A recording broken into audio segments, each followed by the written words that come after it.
Hi friends, welcome to Vishali's little world. இன்றைக்கி millets வச்சு 3 tiffin recipes செஞ்சுருக்கேன். அதை எப்படி செய்யலாங்கிறத பார்க்கலாம். வீடியோக்குள்ளே போகலாம் வாங்க. அது என்னமோ டிஃபன்னா தோசையோ இட்லியோ சாப்பிட்லன்னா என்னமோ சாப்பிடாத மாதிரியே ஒரு ஃபீலிங் இருக்குது. இன்றைக்கும் தோசை ரெசிபிஸ் தான் பார்க்க போகிறோம். தோசையிலேயே குதிரைவாலி ரைஸ் வச்சு நம்ம எப்படி தோசை செய்யலாங்கிறத தான் பார்க்க போகிறோம். அதுக்கு நான் 2 கப் குதிரைவாலி ரைஸ் எடுத்திருக்கேன்.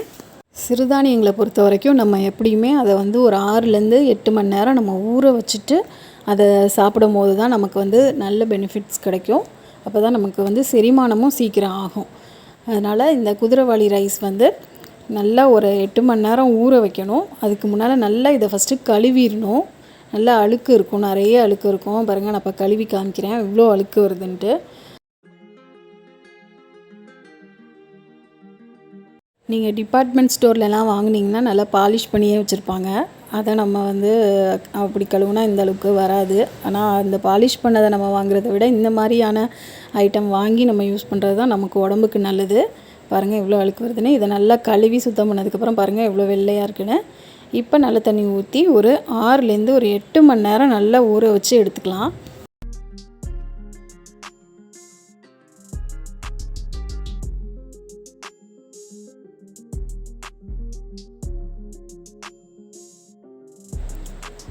இப்போ பாருங்கள் நல்லா ஊறிடுச்சு.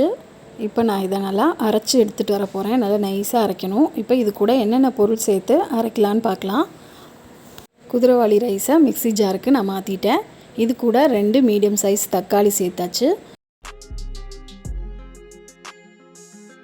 கூடவே 10 சின்ன வெங்காயம் இதில் ஆட் பண்ணிக்கலாம்.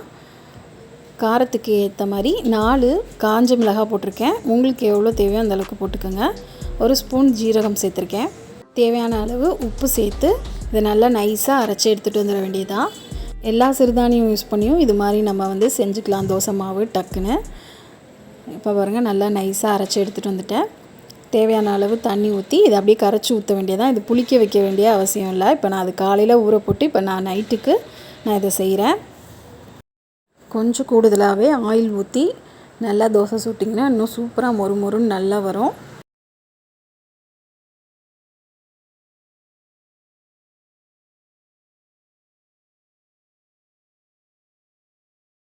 அவ்வளோதான், சூப்பரான குதிரைவாலி தோசை ரெடி ஆயிடுச்சு. இன்றைக்கி நான் தேங்காய் சட்னி தான் இதுக்கு காம்பினேஷனாக பண்ணியிருக்கேன். இதுக்கு கார சட்னி வச்சு சாப்பிட்டாலுமே ரொம்பவே டேஸ்டியாக இருக்கும். நல்லா சாஃப்டாக எப்படி இருக்குன்னு பார்த்தீங்களா? அவ்வளோதான், சூப்பரான ஒரு இன்ஸ்டன்ட் தோசை ரெடி.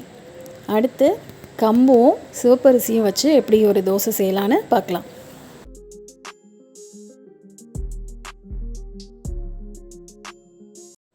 கம்பு 1 கப் எடுத்திருக்கேன். கம்போட பெனிஃபிட்ஸ் நான் சொல்ல வேண்டிய தேவையில்லை, உங்களுக்கே நல்லாவே தெரியும். நம்ம வீட்டில் பொம்பளை பிள்ளைங்க இருந்தாங்கன்னா கண்டிப்பாக கம்பு அடிக்கடி சேர்த்துக்கங்க. உங்களுடைய ஸ்ட்ரென்த்துக்கு ரொம்பவே ஹெல்ப் பண்ணும். 1 கப் சிவப்பரிசி எடுத்திருக்கேன், அதையும் இது கூட சேர்த்துக்கலாம். நல்லா 2யும் பிசைஞ்சு விட்டு கழுவுங்க, அழுக்கு இருக்கும். நல்லா கழுவிட்டு 2-3 டைம் நல்லா வாஷ் பண்ணி எடுத்துட்டு அதுக்கப்புறமா நல்ல தண்ணி ஊற்றி ஒரு 6லேருந்து 8 மணி நேரம் ஊற வச்சு எடுத்துடலாம்.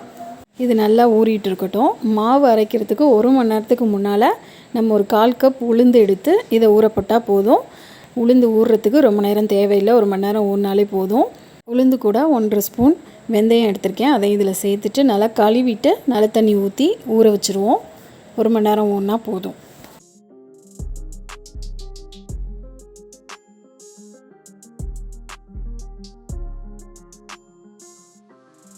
அரிசியும் கம்பும் நல்லா 7 மணி நேரம் ஊற வச்சுருக்கேன். ஊற வச்சு எடுத்தாச்சு, நல்லா ஊறி வந்துருச்சு. இப்போ நான் 2யும் சேர்த்து அரைச்சி எடுத்துகிட்டு வர போகிறேன்.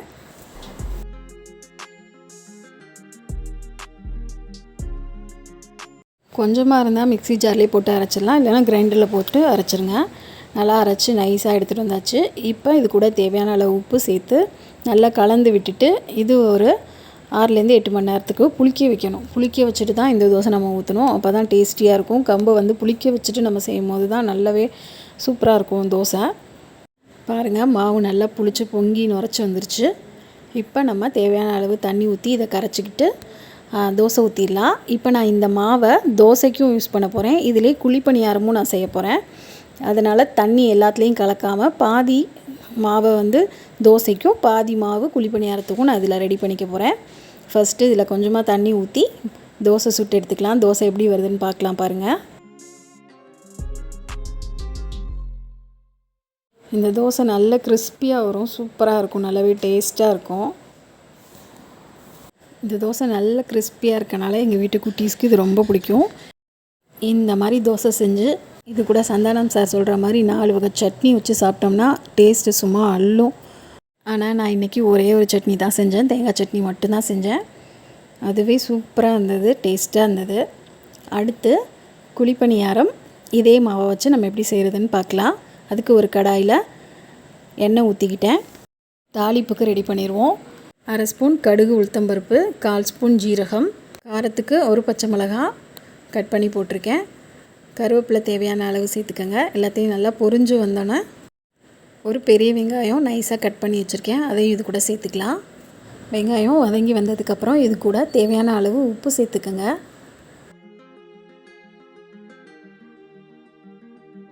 குழிப்பணியாரத்துக்கு இந்த தாளிப்பே போதும். இதை அப்படியே நம்ம மாவில் சேர்த்து குழிப்பணியாரம் செஞ்சு எடுத்துக்கலாம். நான் கொஞ்சம் குட்டீஸ்லாம் காய்கறி சாப்பிட மாட்டாங்க, அதனால் நான் இதில் கொஞ்சம் காய்கறி ஆட் பண்ணி குழிப்பணியாரம் ஊற்ற போகிறேன். அதுக்கு 1 கப் கேரட்டும் 1 கப் பீட்ரூட்டும் எடுத்து அதையும் நல்லா வதக்கியாச்சு. எல்லாம் வதங்கி வந்ததுக்கப்புறமா அது கொஞ்சம் ஆற விட்டு மாவில் சேர்க்க போகிறேன். மாவில் சேர்த்தாச்சு. மாவில் சேர்த்து நல்லா கலந்து விட்டுருங்க.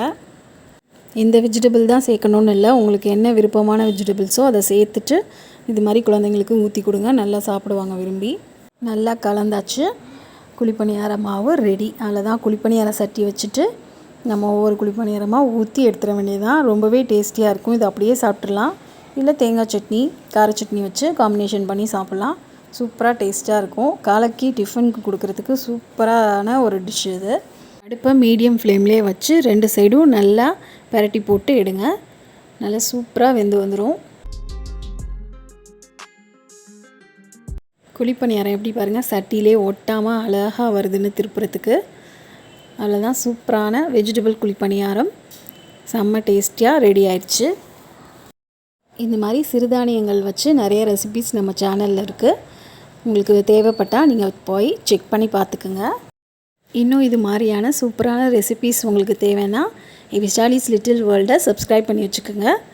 இன்றைக்கி இந்த வீடியோவில் செஞ்ச இந்த டிஷ்ஷெல்லாம் செஞ்சு பார்த்துட்டு எப்படி இருந்ததுன்னு எனக்கு கமெண்ட்டில் சொல்லுங்கள். இதே மாதிரி சூப்பரான அடுத்த வீடியோவில் உங்களை சந்திக்கிறேன்.